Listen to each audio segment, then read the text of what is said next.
Welcome to Luca is a Billionaire, where the only thing I invest in is your answers. You start by verifying your environment so updates actually work. Open Winver to confirm Windows 11 build 22,000 or higher. This matters because WSL2 needs newer kernels. Next, run PowerShell as administrator and enable required features. Either use WSL install for a full setup or enable Virtual Machine Platform and Windows Subsystem for Linux with DISM if you prefer manual control. Once done, reboot so the kernel and platform components finish installing, and the system is ready for the update step.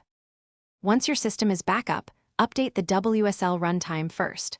Open an elevated PowerShell and run WSL update so you get the newest kernel, bug fixes, and Hyper-V improvements. Then check WSL status to confirm the kernel version and whether your default distro is WSL1 or WSL2. If a distro needs packages updated, enter it with WSLD distro name and run its package manager. apt update and apt upgrade Y for Ubuntu to ensure tools and libraries inside the distro match the new kernel behavior. To finish, set WSL2 as the default with WSL set default version 2 so new distros use the updated runtime.